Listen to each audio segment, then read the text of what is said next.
I do enjoy the new year. It always fills me with hope. And I always take a little time to look back and reflect. I keep one of these. This is like a daily, monthly, weekly thing. That's my life right there. That's how I keep track of and schedule myself, and all of my priorities are there. So I took a little time yesterday kind of thinking back through. December in particular was kind of like emotional whiplash for me, but then looking through the rest of the year and then looking ahead at the brand new year, and even before December, let's go back to, I don't know when it was. I started thinking I want to do something a little bit different coming up. Not only for myself, but as your pastor and for us. I feel as if we are in the midst of some really good things here at First Baptist. And it fills my heart with joy. And it encourages me to be on my game. What do I mean by that? I'm a pretty serious guy, generally speaking. And I'm pretty disciplined and meticulous in terms of the way that I live my own life.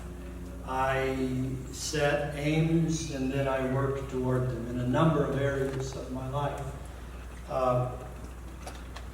Physically, there's a regiment that I undertake in terms of physical conditioning and nutrition that's very important to me.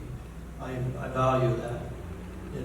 It's a part of who I am, and it's something that contributes to my well-being. Another way to express this same reality is that, emotionally or financially. Let's go financially.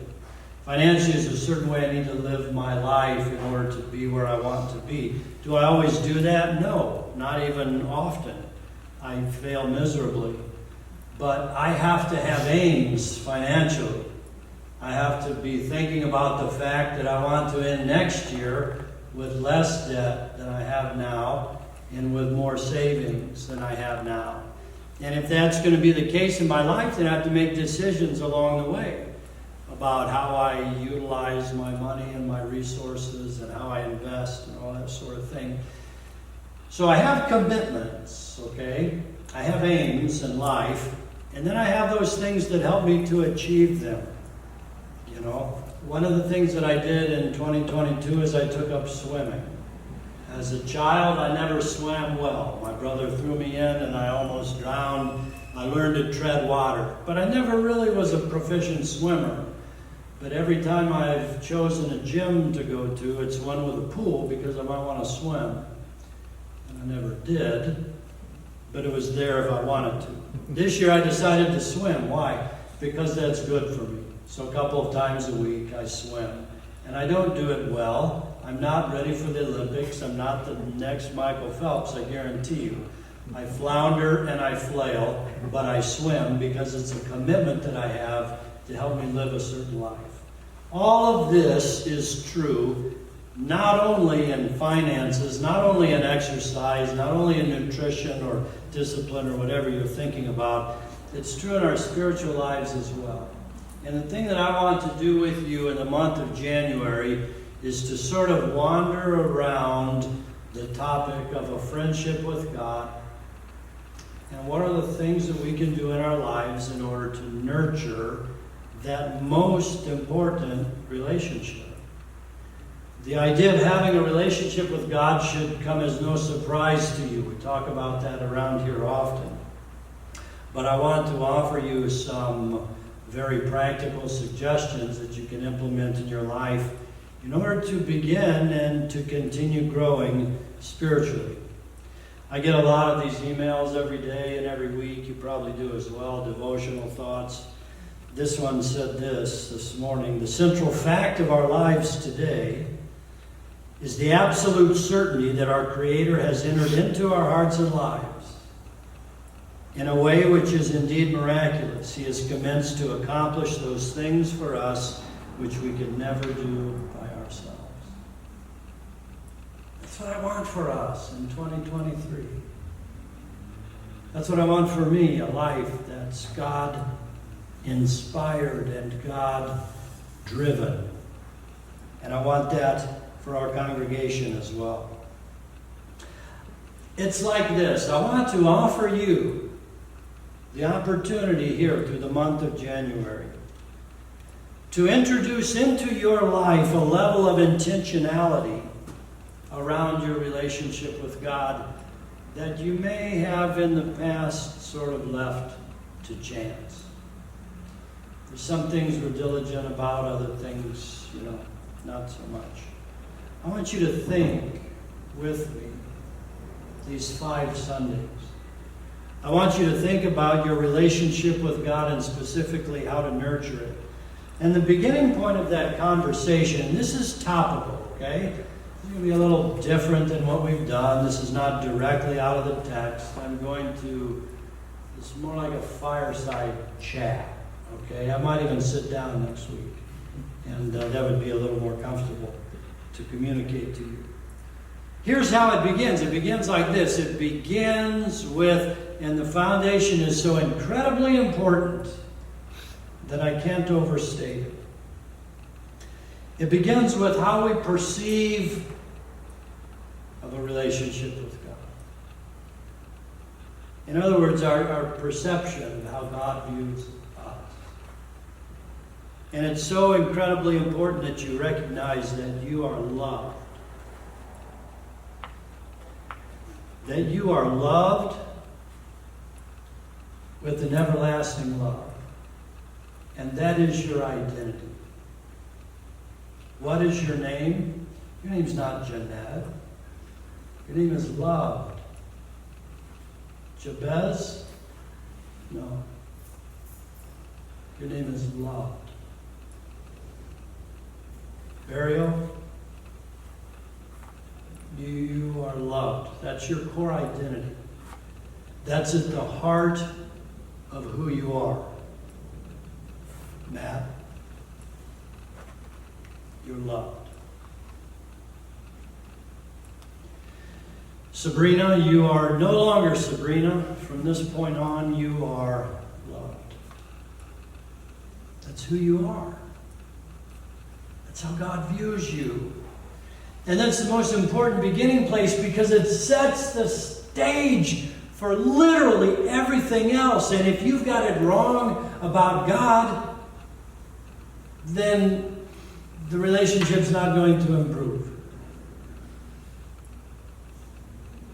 God is not your judge. There is no reckoning. There's no man in the sky being disappointed with the decisions that you've made in your life. There's one who hurts with you, grieves with you when you choose wrong, understands when you're not entirely developed emotionally, spiritually, or any other way. God views you with compassion. In the New Testament, it said of Jesus that when he looked out over the crowds, it says he viewed them with compassion because they were like sheep without a shepherd. Living this frenzied existence, running all over the place, trying to do something to prove my worth. And I don't have to prove it. It's already established. I am worthy. I am loved. I am living firmly within God's embrace. That's the air I breathe. And that's what gives the initial impetus to my relationship with God. It's a response of grateful appreciation that God sees me, chooses me, holds me, in the hollow of his hand. In other words, I'm safe. You're safe.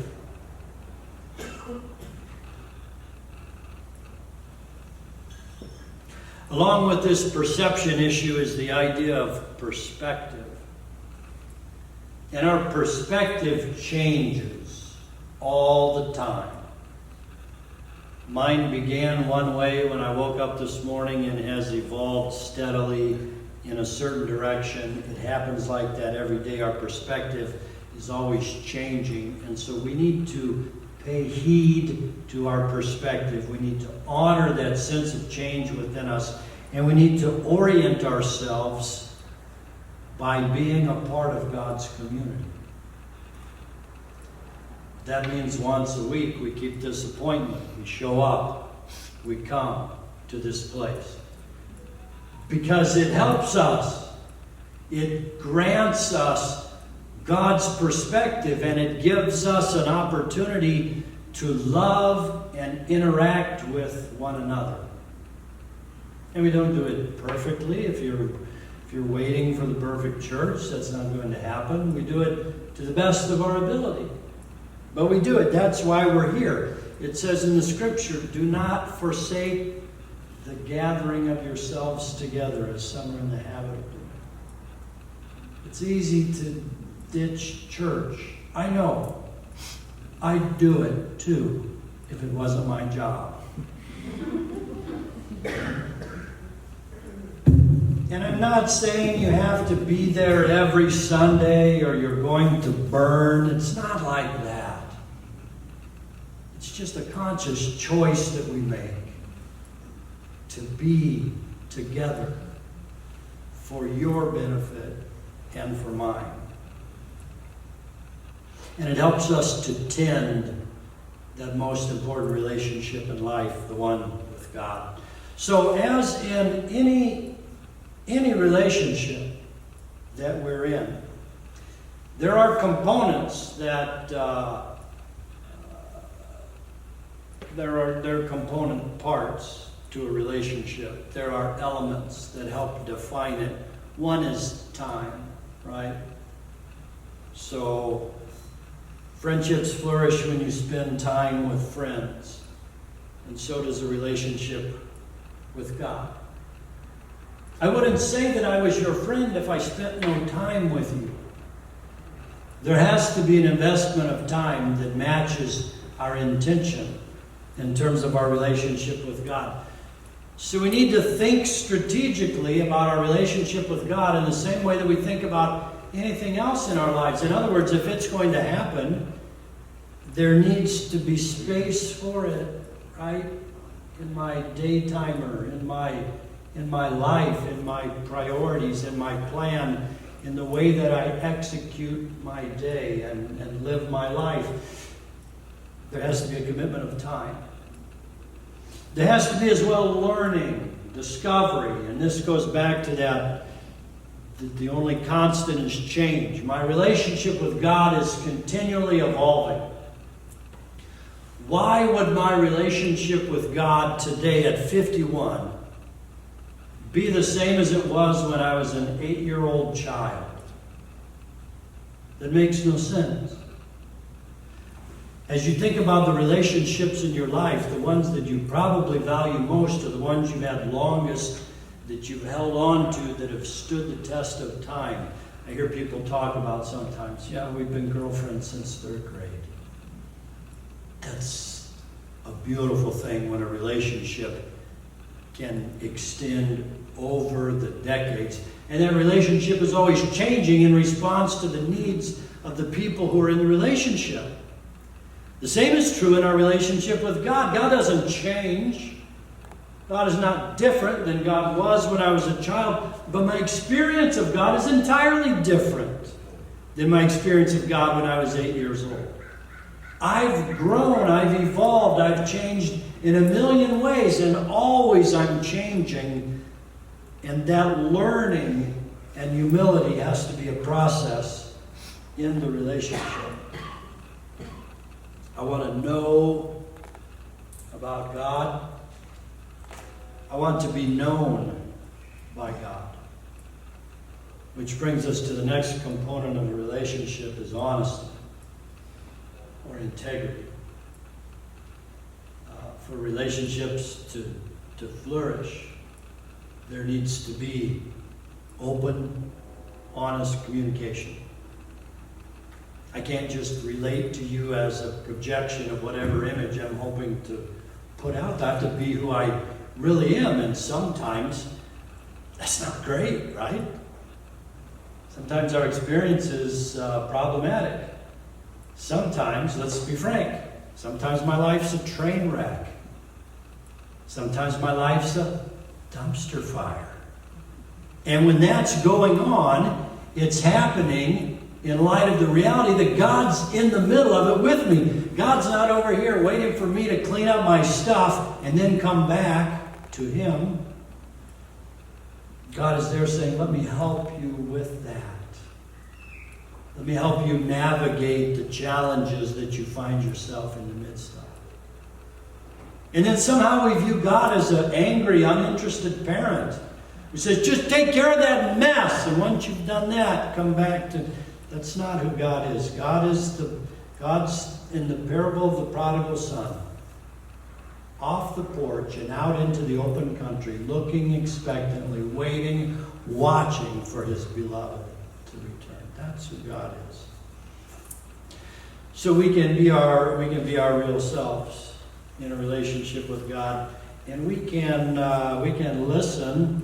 The best relationships that I have are with people who are good listeners, and not everyone is. It's pretty rare, frankly.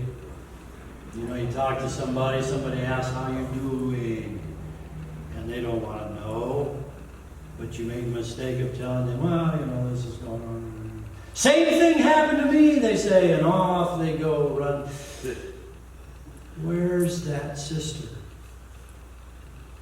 Where's the brother who will just sit down and listen to what's going on in a non-judgmental way? Say, I'll be with you in the midst of whatever you're experiencing. Just tell me about it. Because that individual knows that that's valuable.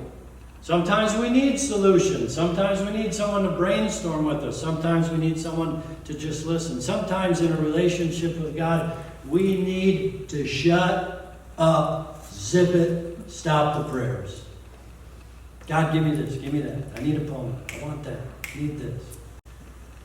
But just to be still in God's presence and to listen for what God might want to say to us.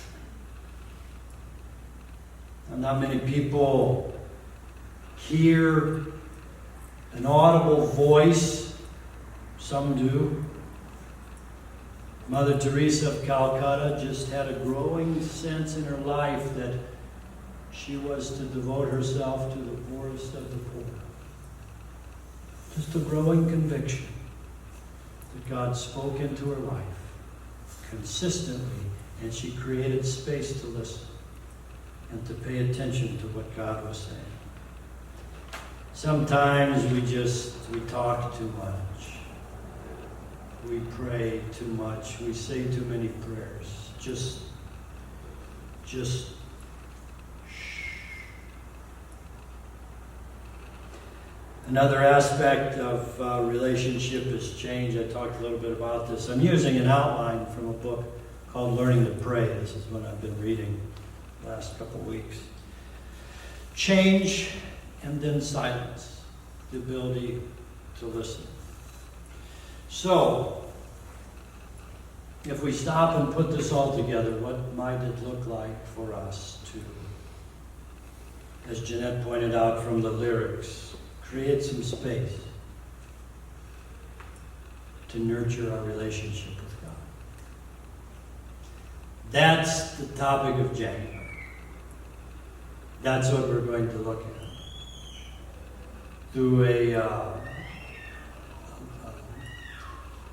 list of sorts of spiritual disciplines. Spiritual disciplines are those things which we can undertake in order to establish a framework for our relationship with God. It's in the words of Paul to Timothy. He said, be strong in the grace that's in Christ Jesus. That's how we're strong in grace, is by realizing that God has a very beautiful gift that he wants to give us. The gift of a daily, intimate, very personal relationship with him. And we can choose in the course of our day to nurture that relationship or to neglect it. I want to invite you to nurture it. One of the ways that you can do that is through the discipline of daily Bible reading. I've talked about this at different points in the past. I have a reading guide for you. And you can, in 25 readings every month, you can read through the entire Bible.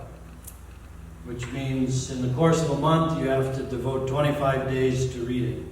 Which, there's 28 to 31 days in a month, so it means you can miss a few. And you will miss a few. We all miss a few. And you'll get behind and frustrated. That's okay. The intention is there. I want daily to read God's Word and to be nurtured by it. So I have from the Navigator's Discipleship Journal, a daily Bible reading guide. I think I printed like 25. You can pick one of those up. Maybe there's just like no way that's going to happen. And I can appreciate that. Then maybe just the New Testament. Maybe you're not up for all the blood and guts of the Old Testament. Who begat who and what. Only the New Testament. It's the same reading guide, but for only the New Testament. 5 readings a week comes out to basically the same. Just a little section every day. I'm going to set these out here at the end of service. I offer them to you. I'm going to come back to it through January. We're going to talk about it a little bit. It's something that we can do to nurture our relationship with God. And that's sort of on the individual level.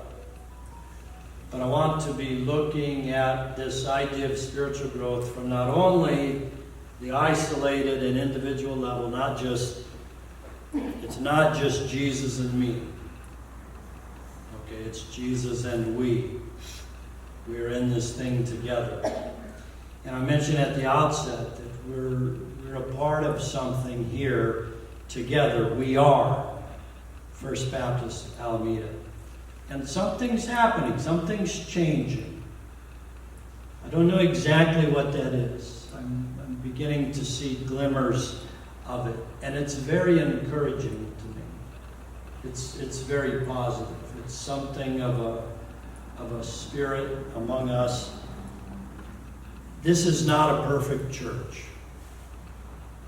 I am not a perfect pastor. Far from it. But I think together that we are moving in the direction of something very good. We're a part of the solution, you and I. And by your presence here, you indicate that week after week. And so I want to take this opportunity to say, like 5.5 years in, I'm in. And I love this. And I love you.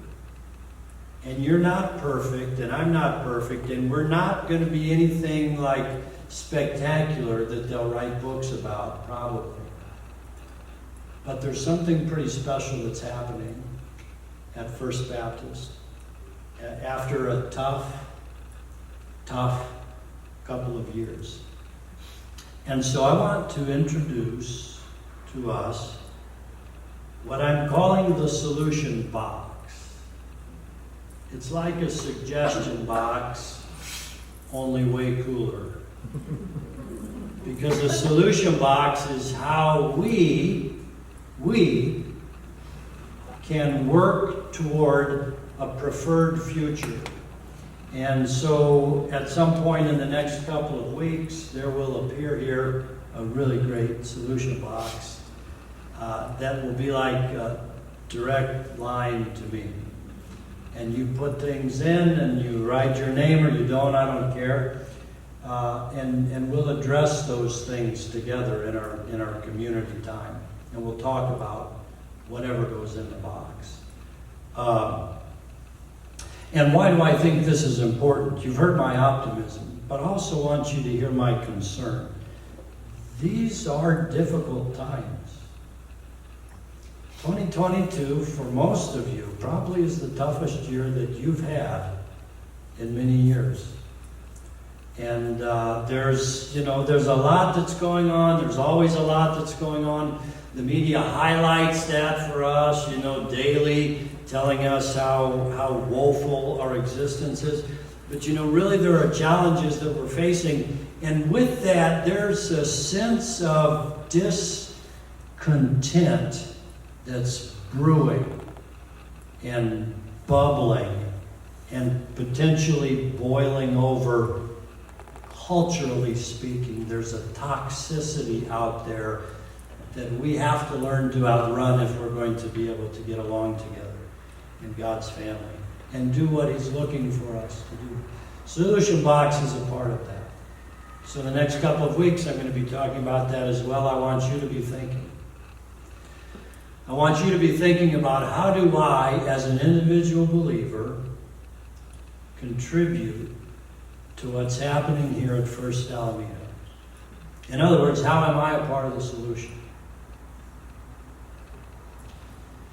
A friend of mine says to me very often, Aaron, if you want different results, you have to go about things differently. You have to do things differently than you've done them before. It's true in life, it's true in our life together, and I'm excited about seeing what happens as we continue into 2023. I'm not whole right now. I probably never was. In fact, I know I never was. And I say that because I want you to appreciate where I'm coming from right now.